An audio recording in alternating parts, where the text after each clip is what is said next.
नमस्कार दोस्तों, welcome to our channel sports insight. आज इस वीडियो में हम बात करेंगे एएफसी कप क्वालिफिकेशन की, जिसमें आमने सामने होंगे भारत और हांगकांग। अब फुटबॉल की बात करें और कुछ उम्मीद आए, ये तो हो ही नहीं सकता है, क्योंकि पिछले मैच ही हम लोग देखा है मॉरिशिया के खिलाफ किस तरह इंडिया बुरी तरह से हारा है, और हारेगा क्यों नहीं। अगर एक खिलाड़ी को उसका स्टाइपेंड पता चलेगा, जो भी इंडिया टीम के लिए इंडियन खिलाड़ी खेल रहे, उसको अगर एक मैच में कितना पैसे मिलता है अगर आपको पता चलेगा, तो आप खुद बोलेंगे कि जितना खेल लिया एक बहुत बड़ी बात है। एक खिलाड़ी को पर मैच खेलने के लिए 1800 रुपया का स्टाइपेंड मिलता है। हाँ दोस्तों, 1800 रुपया। क्रिकेट में एक नेट बॉलर को 50,000 से ऊपर मिलता है। तो आप सोच सकते कि कितना पीछे है इंडियन फुटबॉल। अब 1800 रुपया लेके इंडिया के लिए खेल रहा है, यही बहुत बड़ी बात है। चलो एक टाइम के लिए हम मान भी लेता हूँ कि देश के बाद आता है तो मैं कुछ कर गुजरना है, पैसा मायने नहीं रखता है। लेकिन कहीं ना कहीं एक बार दो बार शायद मैं अपने दोस्त को जब मदद के लिए बोलूं कि मुझे हेल्प चाहिए, शायद वो एक बार कर भी दे, दो बार भी कर दे, तीन बार भी कर दे, लेकिन वो तो लगातार नहीं कर सकेगा ना। कहीं ना कहीं उसको भी हेल्प कर रहे तो उसके बदले में कुछ देना होगा। तो वैसे ही ऐसा लगता है कि इंडियन फुटबॉल के लिए इंडियन खिलाड़ी खेल नहीं रहे, उसको हेल्प कर रहे। अब उसमें कैसे भी खेले, अच्छा खेले बुरा खेले, अब एआईएफएफ को सोचने की बारी है। मुझे लगता है कि इंडियन में सबसे निकम्मा और सबसे बेकार संस्था है एआईएफएफ, जिसमें कुछ काम नहीं होता है, सिर्फ वहां बैठ के सीट गर्म किया जाता है। बड़े बड़े अधिकारी अपने पैसे बढ़ा रहे, बदले में कुछ प्लानिंग नहीं है, कुछ रोड मैप नहीं है, ग्रास रूट में कुछ काम नहीं है। मेरे पीछे यहाँ फुटबॉल खेला जा रहा है, ये भी एक यहाँ ट्रेनिंग हो रहा है, इसमें एआईएफएफ का कोई हाथ नहीं है। ये जमशेदपुर एफसी का खुद का ट्रेनिंग का प्रोग्राम है। अगर इतना ही एआईएफएफ को अगर इतना ही ग्रास रूट में काम करने का शौक होता तो एक बार यहाँ आ जाता और देखता कि यहाँ पे कैसे काम हो रहा है। इस हांगकांग वाले मैच में मुझे तो कुछ भी उम्मीद नहीं इंडियन टीम से, खाली देखना है कि कितना खराब खेल सकता है। पिछले मैच में हम लोग देख चुके हैं कि मैच इतना खराब खेल सकता है, लेकिन इस मैच में देखना है कि और इससे भी नीचे और खेल सकता है कि नहीं।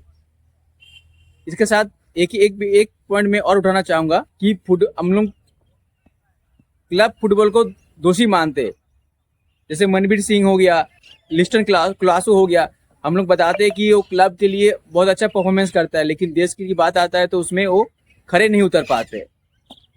लेकिन अब सोचना ये भी है कि क्लब में वो फैसिलिटी मिलता है, वो इंफ्रास्ट्रक्चर में देता है, वो उतना पैसे देता है कि वो जीन जान लगा सकता है। लेकिन इंडियन फुटबॉल में खेल के क्या मिलता है? खाली गालियां, कोच की बेकार स्ट्रेटजी। अगर बात कोच की आए तो मैं एक कह दूं कि मालिनो मार्कोस को अभी भाई छोड़ दो, उसको माफ करो, जाने दो। जिसको खिलाने का मन नहीं है, जिसको खुद खेलने का मन नहीं है, वो क्या कोचिंग करेगा? कोई भी चीज हम अगर करना चाहे, सबसे पहले तो जरूरी है कि उसमें मेरा मन हो। अगर कोई भी चीज में मेरा मन ही नहीं है, तुम उसमें कैसे कर सकते? मालिनो का मैच देख के ऐसा लग रहा है भाई उसको जाना है, एआईएफएफ छोड़ नहीं रहा है। अब छोड़ नहीं रहा है तो क्या से जाए, तो खराब खिला जाए, कितना खराब खिला जाए कि कोच एआईएफएफ उसको लात मार के निकाले। बस अब इतनी ही देरी है, क्योंकि उसको जाना अपना एफसी को वापस जाना है। अब जब जाना ही था, फिर इंडिया टीम के लिए कोचिंग करने आया ही क्यों था? अब मुझे भी नहीं पता ये लोग क्या कॉन्टैक्ट बनाता है। एआईएफएफ तो है ही निकम्मा, और निकम्मा लोगों का बैठा हुआ, सब सारे निकम्मा लोग वहां बैठे हुए हैं। अब कुछ अगर हो सकता है तो मोदी जी ही कर सकते हैं, क्योंकि बिना गवर्नमेंट के सपोर्ट के इंडियन फुटबॉल ग्रो नहीं कर सकते। इतना पैसा दे कि वो अपने खुशी से खेल सके। यहाँ तो प्लेयर अपने मर्जी से जाता है या अपना सीवी गर्म करने के लिए जाता है कि चलिए प्लेयर करंट इंडियन प्लेयर है तो उसको अच्छा क्लब में अच्छा रेट मिल जाएगा।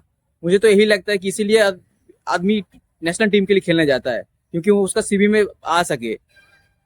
बाकी और कुछ है नहीं, इसमें कुछ पैसा है नहीं, खाली आना जाने का पैसा, खाने पीने का पैसा, और मैच खेलने का 1800 रुपया। क्या करेगा 1800 रुपये का? तो उनका एक दिन का खर्चा होता हुआ। तो दोस्तों, वीडियो में इसी के साथ समाप्त करूंगा। ज्यादा ज्यादा कहूँ, आप इस मैच के लिए कितना एक्सपेक्टेड है? क्या इंडिया ड्रॉ कर पाएगी? और अगर हारेगी तो कितना गोल से हारेगी? 1 गोल, 2 गोल, 3 गोल? कमेंट में लिख के बताइए। और अगर आपको वीडियो पसंद आए तो वीडियो को लाइक करें, और चैनल पे नए हो तो चैनल को सब्सक्राइब करना ना भूले। मिलते हैं अगले वीडियो में। जय हिंद, नमस्कार।